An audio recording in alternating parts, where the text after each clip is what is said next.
Excellent. I think we've started. So welcome everyone. Hi, on this beautiful spring afternoon, just an afternoon, here in Birmingham, which is not a sentence you can say very often, is it? I'm Fraser Batty. I'm the head of policy at the Strategy Unit, and I'm going to be chairing this session on the use of the internal consultancy model.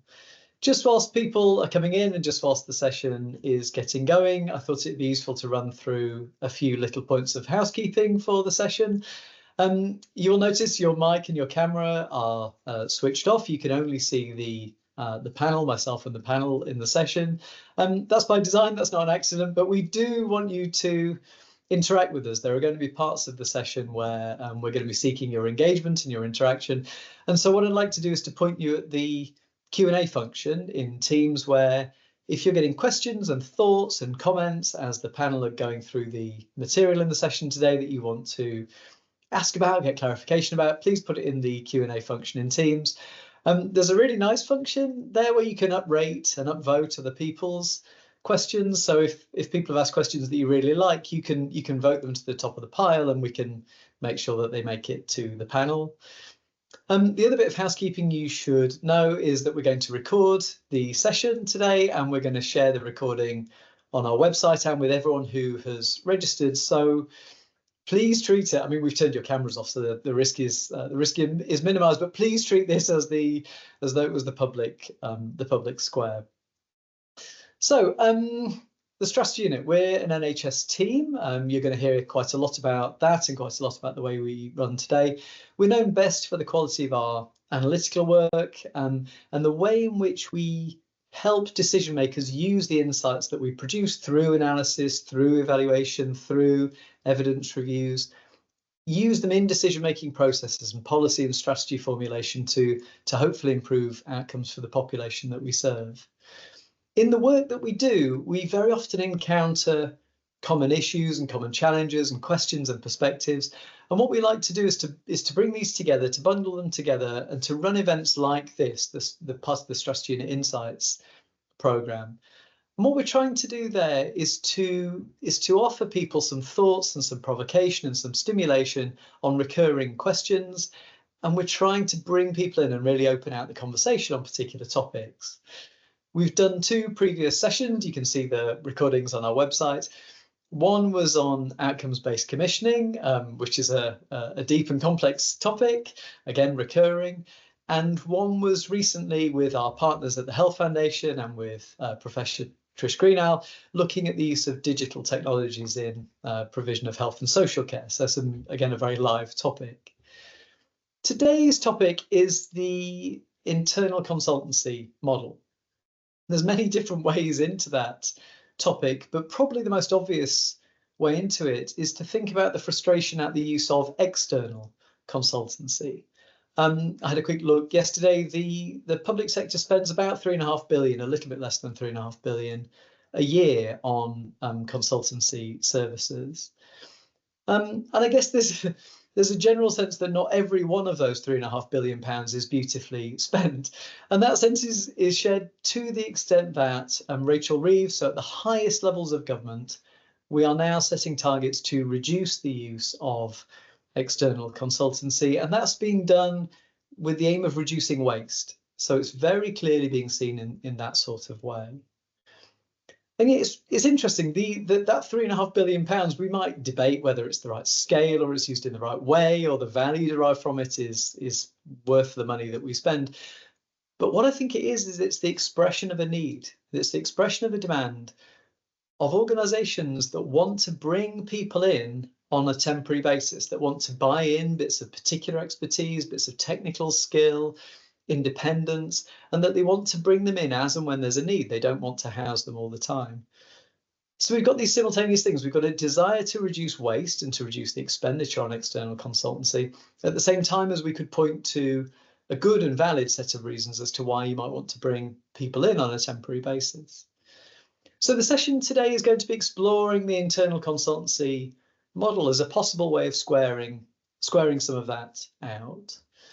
In the session today, you're going to hear from the transformation units and hear from the strategy units, but we're very keen to say we are just 2 examples. It's been interesting since we announced this event. We've been sort of inundated really with more and more and more examples of people and teams running on an internal consultancy basis, many of them housed in the commissioning support unit, many in trusts or in ICBs.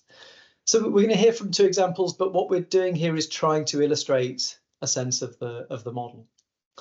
To explore those topics, we've got a really excellent panel today. I'm going to get them to just introduce themselves very briefly before I tell you the running order that we'll use for the session. Can I begin by asking Professor Andrew Sturdy to introduce himself? Can I ask you to come off mute to introduce yourself? Very good. Classic mistake there. Anyway, hopefully that's developed a bit of empathy with people. So yeah, I'm Andrew Sturdy. I'm a professor of management and organisation at the University of Bristol. I'll be speaking quite shortly a little bit about our research on the topic, but I've been looking at the role of internal and external consultants in general for over 30 years or so, but I'm a newcomer to the NHS context. So that's my position, and hopefully you'll be interested to hear a little bit of what we've got to say from the research side. That's excellent, thank you. And Jess, could you introduce yourself, please? Thanks, Fraser. Yes, I'm Jess Boothroyd. I'm the head of service for the NHS Transformation Unit, and we are an internal consultancy team. We're about 40 people, and I'll tell you a bit more about me and my team a bit later on the agenda today. That's excellent, thank you. And Peter? Yes, hello everybody. I'm Peter Spilsbury. I'm director of the strategy unit, also an NHS internal consultancy. And likewise, I'll share some more about what we do a bit later in the session. That's excellent. We're going to be encouraging Peter and Jess to share warts and all from the experience of running these units. The running order for the session, I'm going to in a moment ask Andrew to rehearse the evidence, things that he and colleagues that he's worked with have found while studying the use of internal and external consultancies. Then I'm going to spend 20 minutes or so grilling Peter and Jess about the experience of doing it. So we're going to hear about the evidence, and then we're going to hear about the experience. And then finally, for about a quarter of an hour or so towards the end of the session, I'm going to open it out for Q&A. So I'm going to put you at the Q&A function in Teams, and many of you have submitted some excellent questions ahead of the session. So I'm going to be using those questions to put to Peter and Andrew and to Jess. So that's the way we're going to run the session. So first of all then, Andrew, if I could hand over to you, if you could give us a quarter of an hour or so, just summarising the research that you've done on this topic. Okay, thanks, Fraser. Mahmoud, I think there are some slides from a business school. There's a sort of obligation to come up with some slides as a bit of guidelines for you. Yeah, so the first thing is, and I think that most of us will be familiar with the idea that the use of external consultancy is a controversial topic. It's also very current, but I should say, with the benefit of looking at this over a number of years, it frequently is current when new governments come into power. You'll get some attention to this, and likewise parties in opposition tend to, whatever their colour, tend to say that the government's spending too much on consultancy, and then there's also the risk that when they come into power they end up doing the same sort of thing here. But I do think we are at a moment in time where there's some scope to look at what's happening in relation to public sector use of consultancy in general, but also specifically within the NHS. As I mentioned earlier, I've spent quite a bit of time looking at the role of consultants from an interest in management ideas, management innovation, and over the years looked at knowledge flow and transfer between consultants and clients and consultants, and then also, and I'll mention a little bit about this shortly, looked at how internal consultancy operates. In a sense, it's the less visible, less known area of consultancy, but very, very commonplace. But it has that internal perspective, and so we know a little bit less about that. And certainly one of the things that we are doing with colleagues in the NHS and more generally is to try to map out what the internal consulting landscape looks like in the NHS. And this event hopefully will spark some of those conversations. In fact, it already is. So I'm going to talk a little bit about some research on two levels.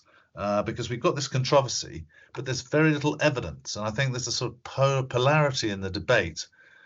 And at the risk of simplifying things, you'll have a situation where a number of people are almost automatically skeptical and critical of external consultancy. And then there are people who heavily rely on external consultancy. And yet there's a lack of evidence on the effectiveness of that. Lots of people have their stories, their anecdotal accounts, and this adds to the controversy. And so on the next slide, I'm going to try and sort of introduce a little bit about the evidence that we are creating. Colleagues here at Bristol, but then also with the team at the University of York, Ian Kirkpatrick, in particular at the University of York, who spans this area in terms of management capability, leadership, and is also working with the Health Foundation on a broader project that links to this, looking at managerial capacity and capability within the NHS. So about 5 years ago, I joined that team to bring in my experience of consultancy into people looking at the NHS specifically. And this slide points to that. And it's some quantitative work that we did, quite basic, but surprising that no one had done it before, really. So we looked at the expenditure on management consultancy in 120 or so English NHS trusts, and then try to control for a whole range of different things and try and identify what the efficiency outcomes are of the use of external management consultancy. And we found, quite controversially, although to some people it just reinforced what they thought, that the use of consultancy was linked to inefficient outcomes. And this attracted quite a bit of publicity. It was one of the first pieces of evidence to look at the effects of external consultancy. But as I say at the bottom of the slide here, it's quite blunt. And it supported the critical view, but it wasn't really very helpful in taking the debate forward. And so you'll get the critics coming out, and I've highlighted the general criticisms around external consultancy of the association with an over focus on fee generation, sometimes critical of the product in the sense that it's not seen to be suited to particular clients or even the public sector. And then there's the debate about the power of large firms in particular, and the idea within the public sector of hollowing out the public sector at the expense of civil servants, and then the similar debates that can be made within the NHS. So this provided, I think, a helpful contribution to the debate and a lot of attention over a short period of time, but it didn't really help us take things forward. And so work that we're doing now and emerging results, which will hopefully be published shortly. So this is an interim findings on the next slide,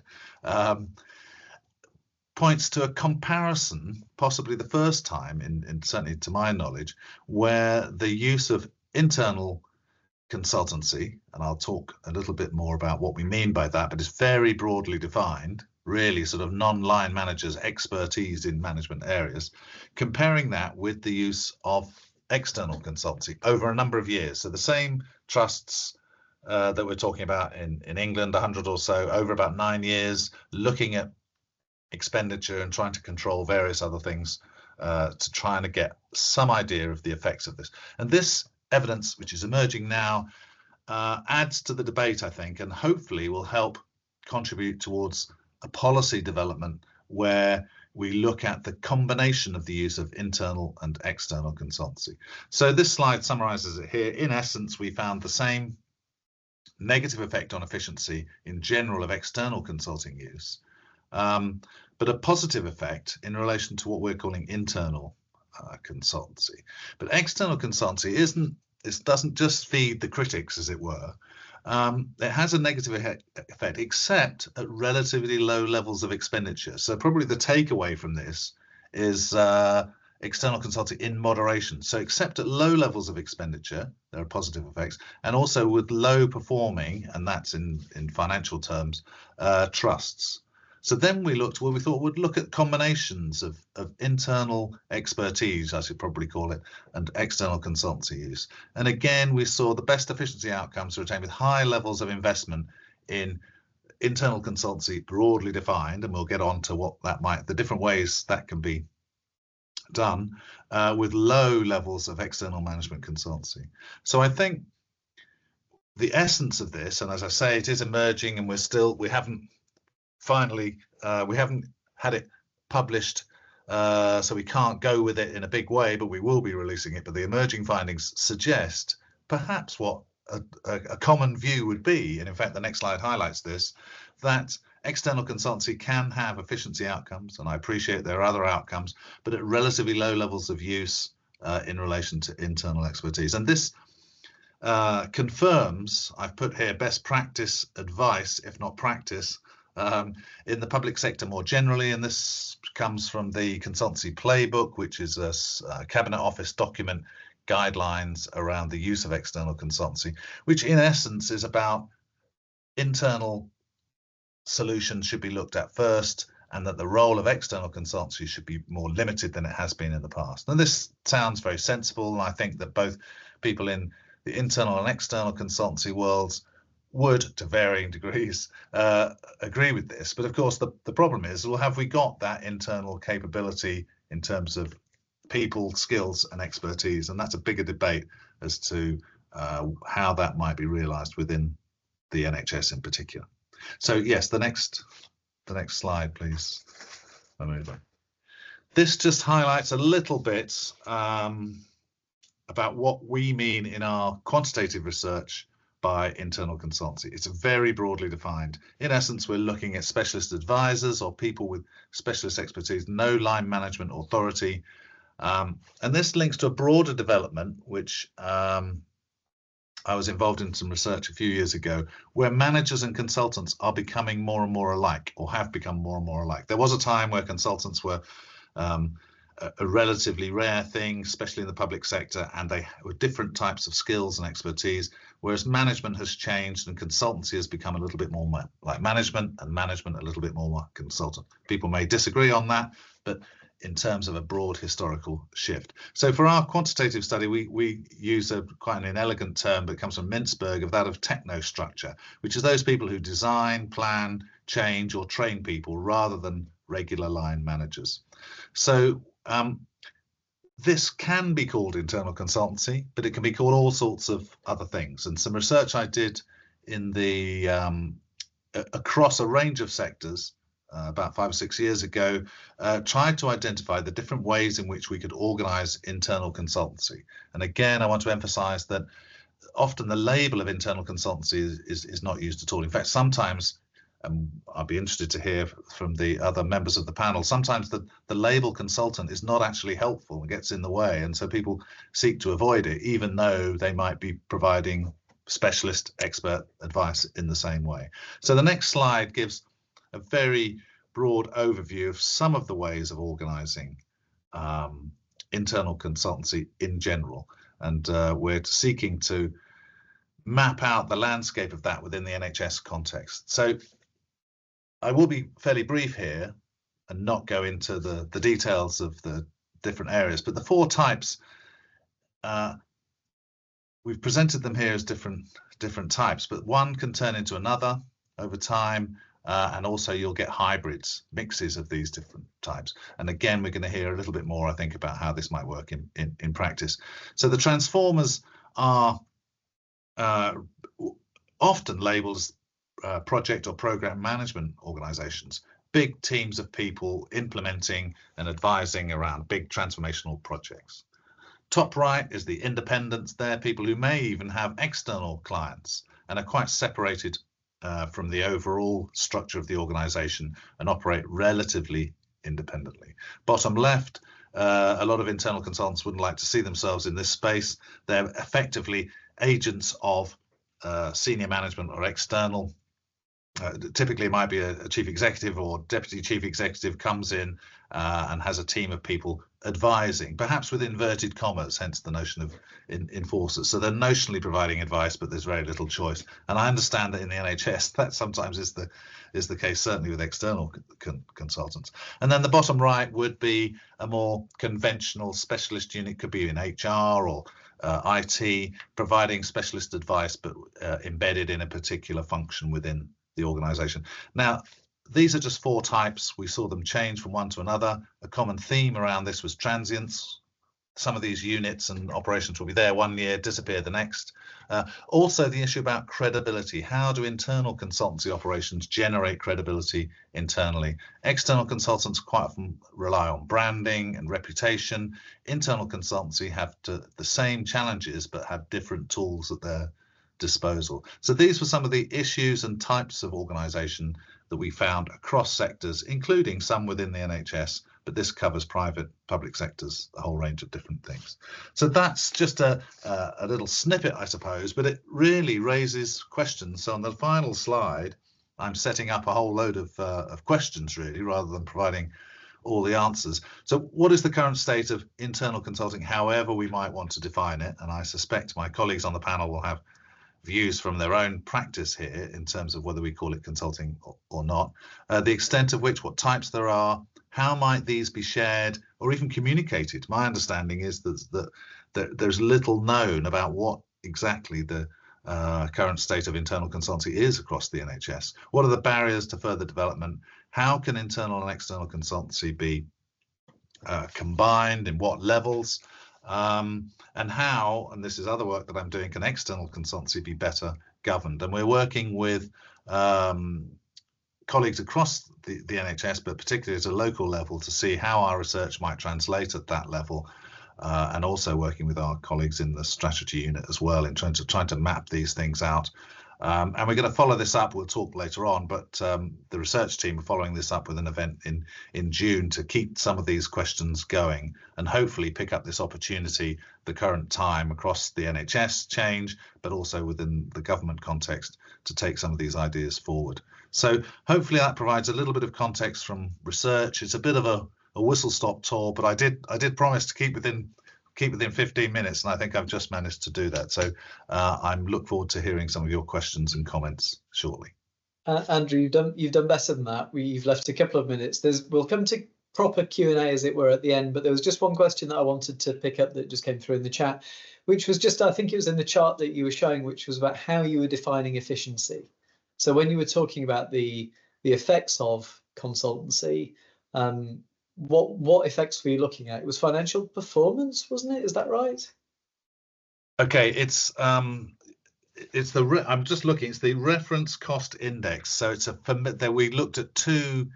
I'm not an accountant, but we looked at two recognised measures of efficiency used within the NHS. We used NHS accounts for expenditure on consultancy. In short, I would say that we use two efficiency measures that are conventional ones and link those to management consultancy expenditure and try to control for other issues, and in particular for the quantitative specialists amongst you, I'm open to questions that I'll almost certainly pass on to some of my colleagues. But one thing that did come up at the time was this, what's called reverse causality. So we certainly covered for the fact that it wasn't that failing, in inverted commas, organizations led to the use of consultancy. So we covered our tracks, and the best that I can do is assure you that we had the top quantitative specialists on this, because as you might imagine, it attracted a lot of attention and queries. So I don't want to put this out there in terms of, for the purists, it wouldn't be causality, because you can't achieve that through these sorts of methods, but we got as close as we can do, and certainly the recent work we're doing at the moment is as close as anyone else has done in terms of trying to compare some of these things. So I would say these are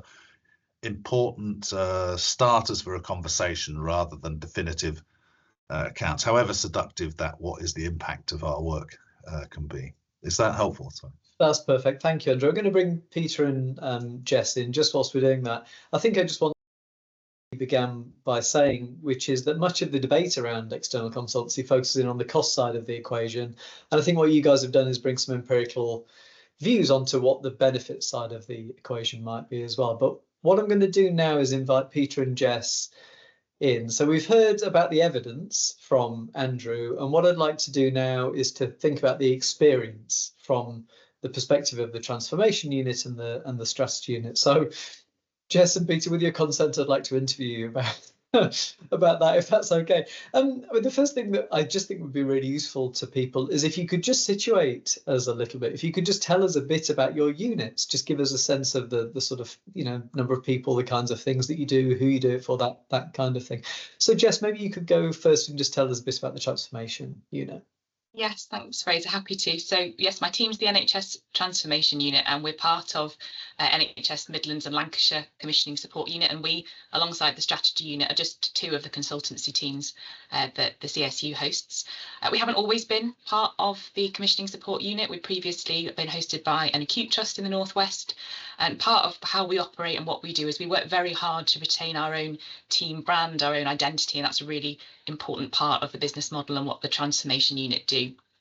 So we're currently a team of about 40 staff. We're all employed by the NHS, and we deliver services using that internal consultancy model based around change management skills and expertise, particularly lots of business cases, clinical service redesign and general change management, strategy development, etc. Working with health and care clients across the UK. So not just the NHS, although mainly the NHS, we also work with VCFSE, social care clients as well.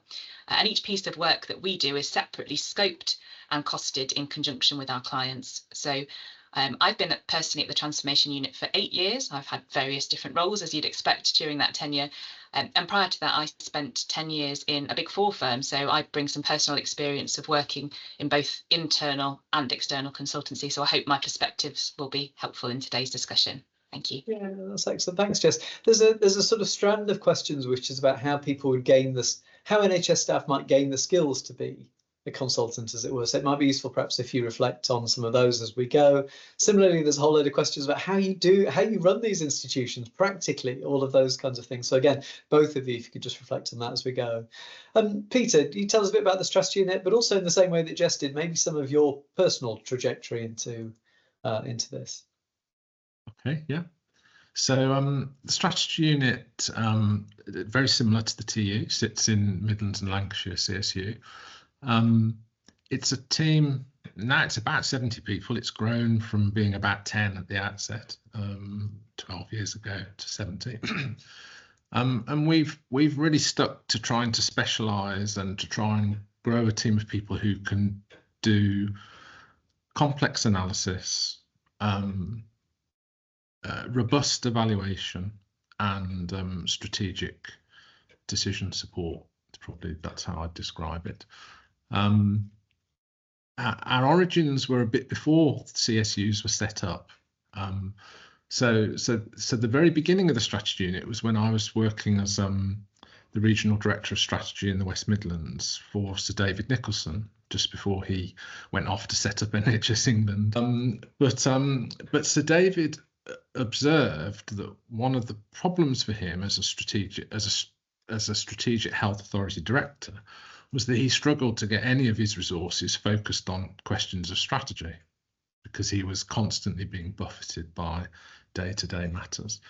So he agreed and asked me to set up a very small team initially of predominantly analysts, and he put an absolute ring fence around us, such that we only worked on developing the strategy, and we concentrated on doing analysis on some of the bigger questions that the SHO was facing. And our sense was that was proving valuable. So when the Lansley's changes came into set and created a market for commissioning support, the few of us who were in that team moved across into the CSU environment, because we could see that it was at least creating a mechanism that would allow us to develop the model on.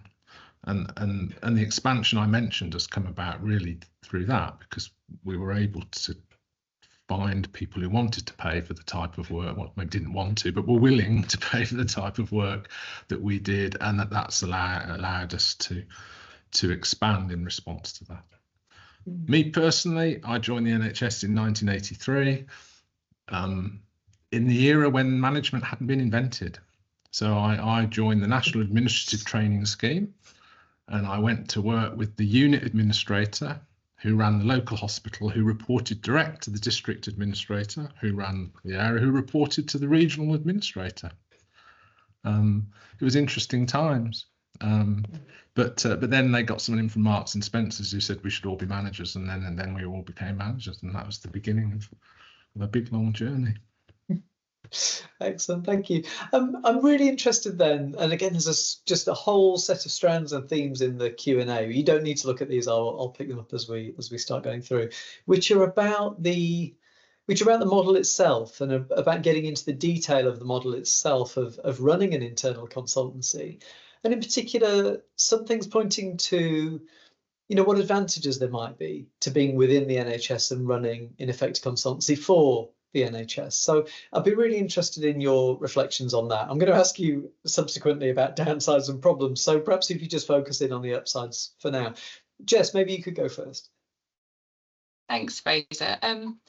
Yeah, it's a really interesting one, isn't it? Because obviously I've been on both sides of the fence, and I think my reflections are firstly, being within the NHS transformation unit, we really embrace a hybrid culture. We've got an incredibly high level of drive, skill, enthusiasm, agility, which is very much akin to my experience of working in an external consultancy. But that's then grounded in a public sector value set, which means in practice we're providing excellent service to our clients, but in a way which resonates with their own motivational factors and value sets. So really the best of both worlds in that hybrid culture is the first point that I'd make. Secondly, the calibre of staff that we attract. So our team is a blend of people like myself with external consultancy backgrounds, but we've also got that internal delivery model attracting a high number of subject matter experts. In our case, that involves colleagues with clinical, operational backgrounds, nursing backgrounds, health and care, etc. That depth of expertise, and these are individuals who perhaps would be less attracted to an external consultancy role, but that depth of expertise means that we can really step into and inhabit that expert, honest broker role with our clients, I suppose. So being perceived as one of them, being able to foster that high trust, that true partnership working, building on that depth of expertise and insight that our team can offer. And that does feel different to what we would be able to bring when I was part of an external team, where we were much more viewed as outside of the system by our clients. And then finally, that not-for-profit status. So whilst we need to, and we do cover our costs as part of our business model through the work that we deliver, we're fundamentally, as an internal team, we're not motivated by sales or profit or our bonuses. It means we're really open and sharing in our intellectual property. We share and train others to use our methodologies. We adopt an open source approach for our analytical work, as I know the strategy unit do too. And we really ultimately strive to maximise that value for the health and care system of which our team is part. That's really interesting. So there's something that you're describing there that I'm hearing, which is about values and about the intrinsic motivation and the things that animate staff and the people that you work with.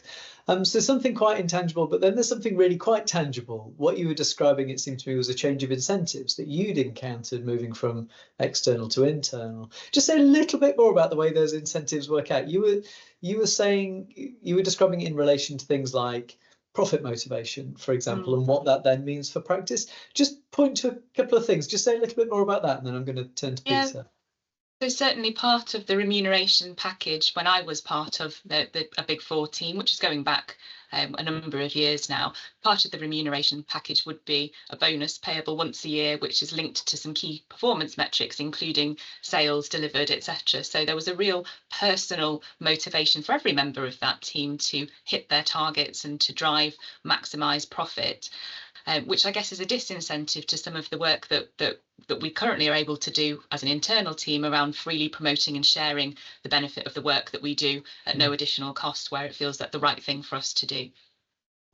Yeah, so it gets really quite concrete then. There's something that's about values, but then there's something about specifics of practice as well.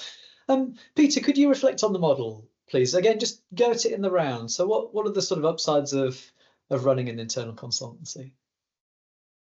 So I think Jess has gone through a lot of them, but perhaps just to reinforce a few of those. And there's a danger in this type of conversation that we kind of go for simplistic kind of things, but you'll just have to allow me to say this. So to some extent, the business model for commercial consultancies do once and charge multiple times.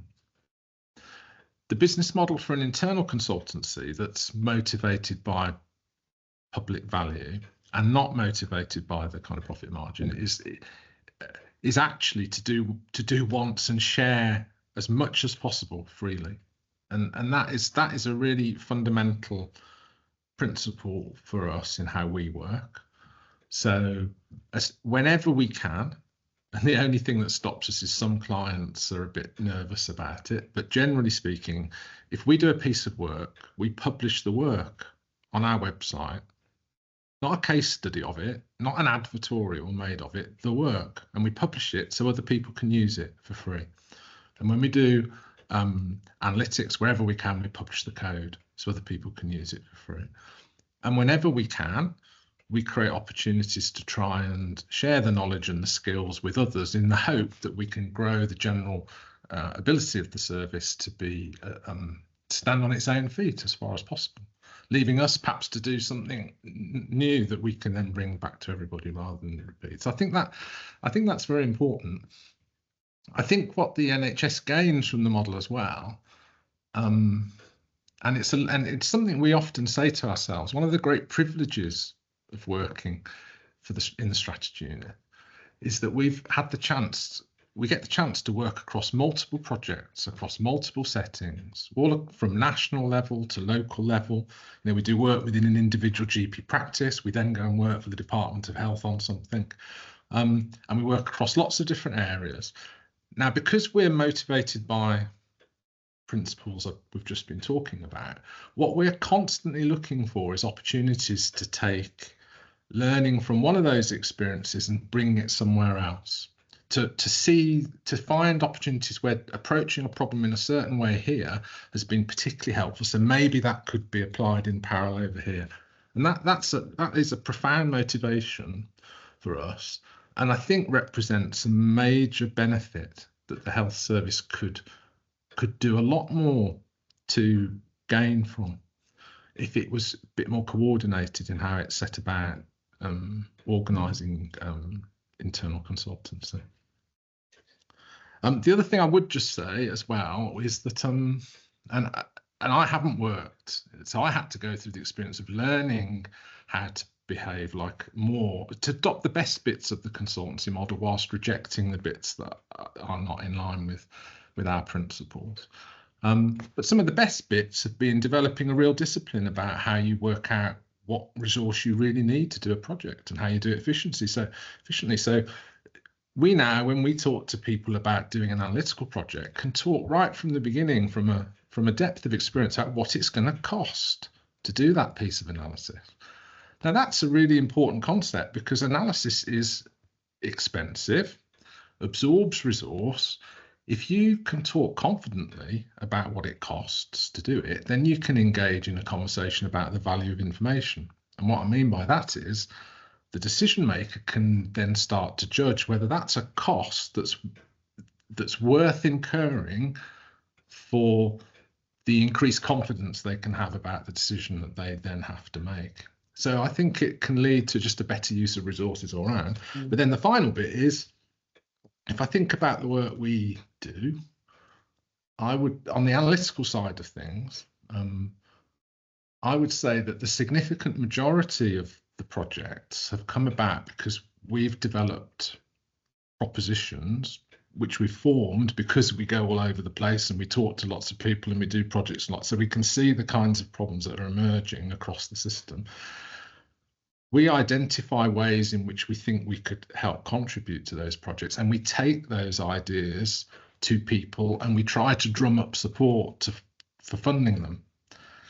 The minority of the work we do is the kind of old-fashioned, someone puts out a specification and we put in a bid. So I think the other real benefit that can come out of a well-organised internal consultancy model is that it can improve the whole process of how people do problem formulation and work out what really matters and work out the most effective way to try to get traction on that problem with a real eye on public sector value. Great, thank you. In a sense, what I've done there is encourage you both to extol the virtues of this model. So thank you for doing that.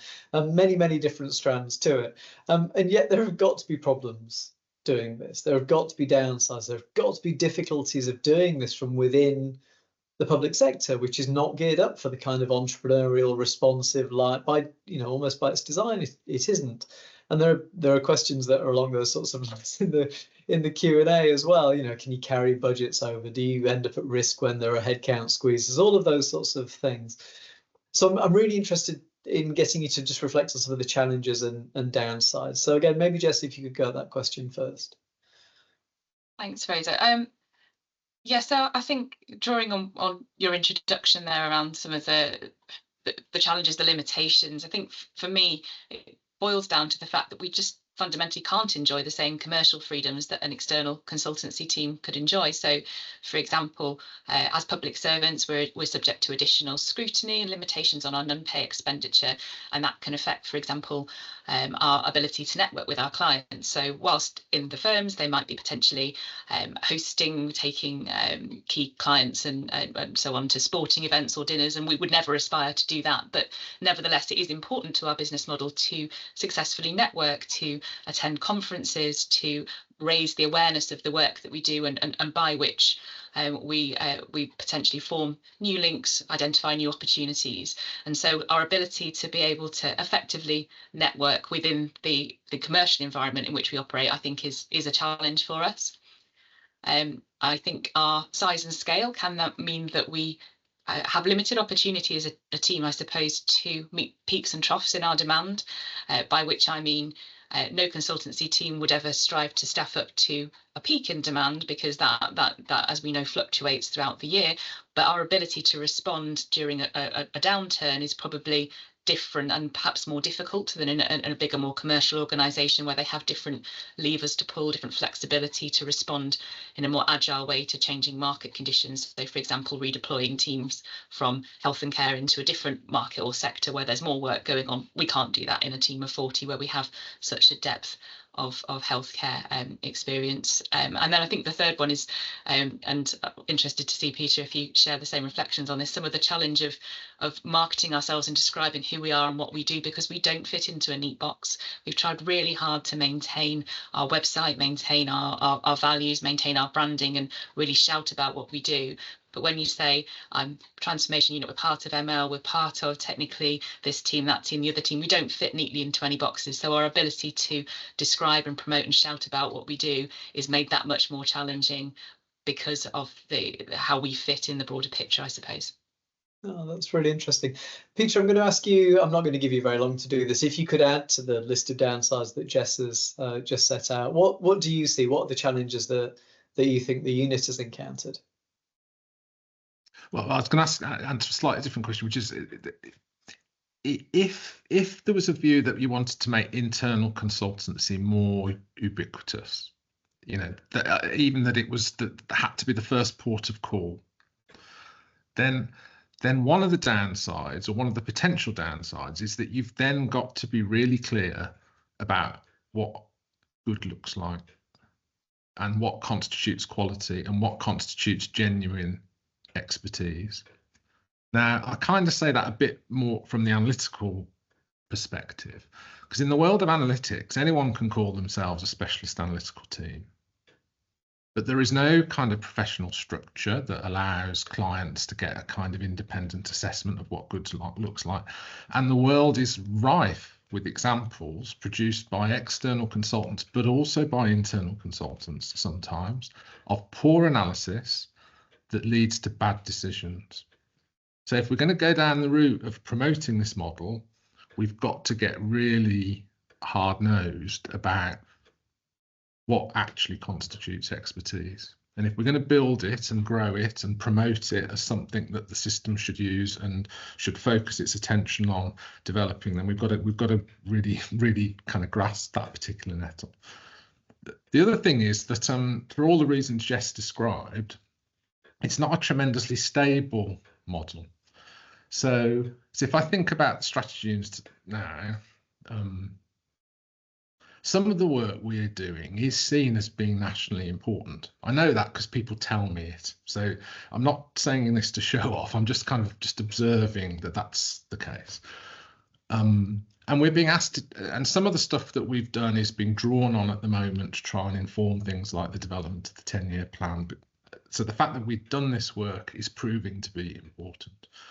But to sustain ourselves, to be able to do that work, requires us, me particularly, it's particularly part of my job, to go out and find about 200 individual paying projects a year. And that absorbs a lot of energy and resource. And of course, the work doesn't always form an orderly queue.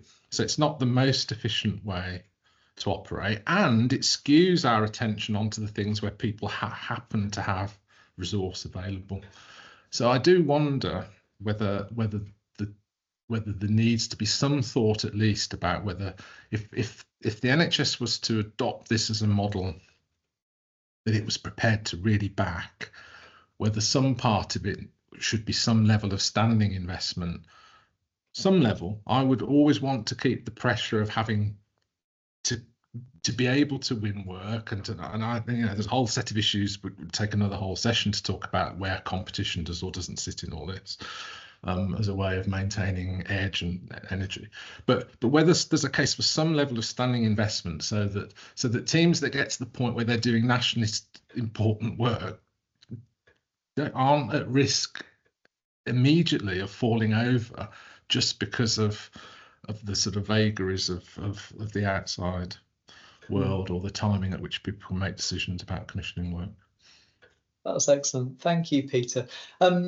Interview over, you can breathe out slightly, although what I'd like to do now is if I could bring Andrew back in and then subject you all to questions. But Peter and Jess, now you got someone to share the burden of answering questions with. Andrew, first of all, I just wonder if there's anything that you've heard Peter or Jess say that has caused you to reflect at all on the internal-external consultancy model. I could kind of see you nodding away at certain points, so I just wondered if you had reflections on what you'd heard.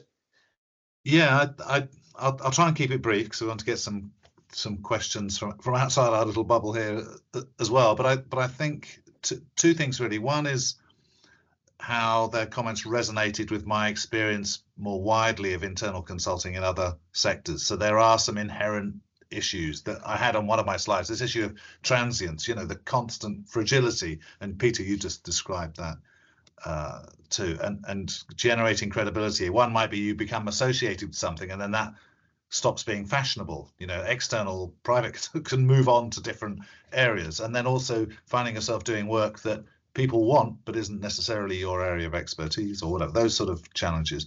But another thought to throw into it, which resonates with what you both said, is how the Cabinet Office tried to develop, I think 2 years ago or so, the consultancy hub. They tried to put into practice some established area where they provide internal consultancy resource, a mechanism for applying for triage advice, and it fell down. Now there's lots of speculation as exactly why that might be the case, but it's not. It might be convincing to put the case forward for variations on internal consultancy, but the practice of doing it does have some real challenges. So at Cabinet Office, my understanding is that the demand would have been too great, and so they just didn't have the resource to do that. And there's a whole range of other things going on there. So although I am convinced not only by the evidence within the NHS, but more generally of the potential, some of the challenges are significant. And in terms of Peter's point about maintaining quality and expertise, if we're forced, if people are obliged to do that and the quality is not there, then people will be frustrated by that and they will find ways of bypassing. It's a bit like procurement regulations. I hesitate to say this publicly, but you know, it has been known for people to bypass some of these regulations. That's excellent. Thank you very much. We got a load of questions that have come through the Q&A. We've got a load that was submitted beforehand, and I've attempted to synthesize some of these. There's a very, very broad question, which is, if we think there's some potential in this model and we can point to hazards, and Andrew's just pointed to a very particular example. Peter and Jess, you were both talking in some senses about the fragility of this model, is what might be required to create a more conducive environment for internal consultancies to develop and to flourish. And that you could get that in many different ways, but one way might be to think about what you have to do to create the organizations themselves, but another might be to think about what would have to happen, in a sense, on the customer, on the demand side for those services. I'm just, for the sake of avoiding awkwardness and the difficulty of signalling, if I just direct that at Jess first, and then if I ask Peter to comment. Yeah, so if I've understood the tenor of the question around how we help people want to buy from us, I suppose, I think a lot of that is around trust and credibility, isn't it? And I think that unfortunately there probably still is a perception that in particular areas that these skills do not exist within the public sector. And I think that there's some myth busting there around the trust that we have. We do have highly expert, skilled teams. We've got some of the very same individuals who perhaps in a previous life have been doing the roles at an external firm who've come into these teams. So it's how do we build the awareness and the trust that we do have those skills internally, and we seek to do that through events like today, I suppose, through publications on our website, through our LinkedIn presence, through our networking and our conferencing. But clearly there's still some gaps there, which is, I guess, indicated, Andrew, by your study around how much money still flows into some of those external routes, whereas we think that a proportion of that could perhaps be delivered as efficiently and perhaps in a better value for money way internally. The credibility and skills thing is very interesting, isn't it? You didn't lose skills, presumably, between finishing at the Big Four and joining the NHS. There was presumably no decline. Maybe you did, but it feels unlikely. And yet there is that question, and again, it's in the Q&A, of credibility, how you signal credibility. Peter's talked about it in terms of how you assess expertise. Peter, Andrew, I don't know if you've got any reflections on that as a problem.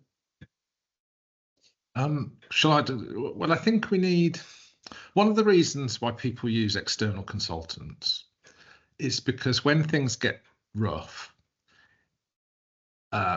it's still got a slight sense of not a get out of jail card, but I'm doing the most I can possibly do in response to the problems I've got. I'm bringing in X, Y, Z organisations.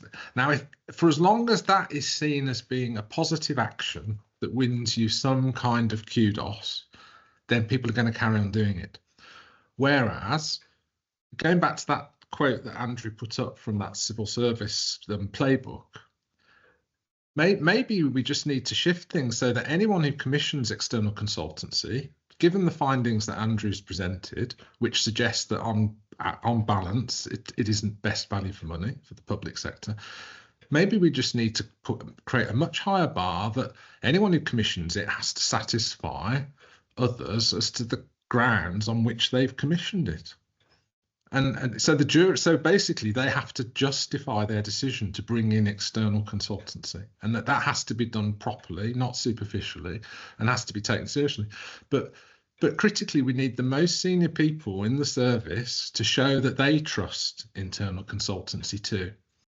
That's very interesting. Andrew, you're smiling and nodding. I mean, you have reflections on Peter's provocation. I'm smiling because I agree, but it doesn't always come across very well if we simply agree with each other. You know, suggest the panel's not diverse enough. But I had role models down, you know, in the sense of that. But where I would not disagree with you, Peter, but be less optimistic. I mean, in theory, the idea of making a business case and then demonstrating after, I mean, even within, and I hesitate here because I'm not on top of the rules within the NHS, but certainly within the broader public sector, there might be an expectation of business cases, and then these things are evaluated. But my understanding is that the projects are never evaluated at the end. No one ever has another look at these at the end. So I think some of those mechanisms, I agree with you, but it's a big ask, and I think that certainly within the consulting hub in the Cabinet Office, where they try to, is that the government departments didn't want their dirty washing in front of everyone in that sense. So there are some politics internally as well as externally around that.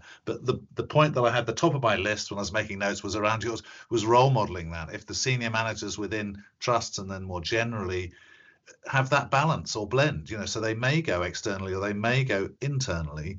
That's important. The other thing that I had, which wasn't raised, but I'm sure as everyone would agree on, is awareness. And Jessica, you said, I was surprised, you know, that just people simply don't know about that. And one thing that we're trying to think about how to do this, and everyone here would be interested in their suggestions, is how might we provide, if not hub, then at least just an awareness of where things are. I mean, external consulting firms are excellent at sharing knowledge amongst themselves and doing that, whereas within organizations we all have other priorities going on there. So some attention to creating awareness would be a start as well, I would say. Yeah, that's really excellent, and you know, hopefully today has been some contribution to that. I want to bring us to a close, but I want to give each of you just a chance just to provide a final little reflection in a minute or so as to all the questions that we've covered and all the topics that have been raised. Maybe if you could think about what you think needs to happen next. Just a minute or so on what you think would need to happen next in order to understand more about this internal consultancy model and in order to get the best from it. So, Peter, if I could start with you. Well, I think that there is a job to do to map it out so people can understand it. I mean, I regularly meet people in senior positions across the NHS, in board members, for example, on trusts, who say, I never had the slightest idea that there was a possibility that we could go to an internal option.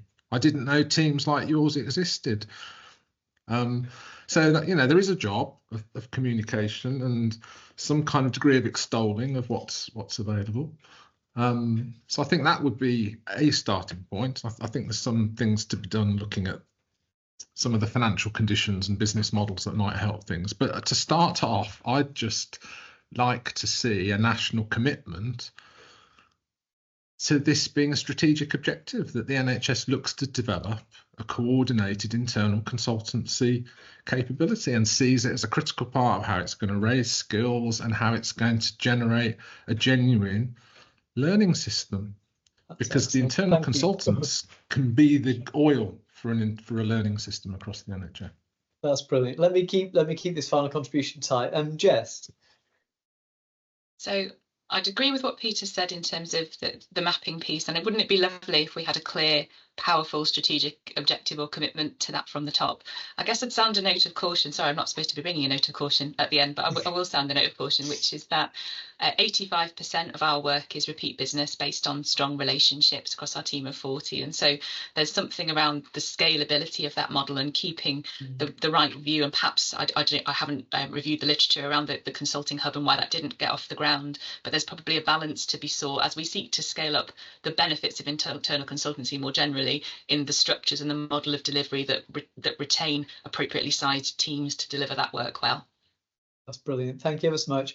And then finally, Andrew, no notes of caution. What would you do? What would you point to? I think linking it to a broader view of skills within the NHS, managerial and organisational skills within the NHS. So in two ways, workforce planning, so as far as I understand, there isn't a workforce plan for non-clinical staff within the NHS. Other people on this call will know better than me. And linking that and looking at internal consulting as a way of developing skills. I think, Peter, you were hinting at this, is that this could be a model for developing expertise and linking it to the quality issue. So rather than seeing internal consultancy as isolated activity within the NHS, but seeing it part of the development of skills and expertise within management and organisation more generally. So people might move in and out of internal consulting. And having it as part of the bigger picture would be my priority, I think. That's excellent. Thank you. And that certainly touches on many of the points in the Q&A, which are about how do I gain the skills? How do I gain the experience? How do we share experiences across organisations? So that's wonderful. Listen, on behalf of everyone who's attended, everyone who's registered, everyone who will watch this session subsequently, let me say thank you very much to Peter, to Jess and to Andrew. I think your contributions have been excellent and really appreciate them. Thank you very much. And then the final thing to say is to people who've joined us for this session is just to stay in touch. This is one of a series of sessions that the strategy unit will run on a number of different topics. So please just stay in touch with us if you want to come to future sessions. But thank you very much for joining and I hope you found it useful. Thank you. Thank you. Thank you. Thank you.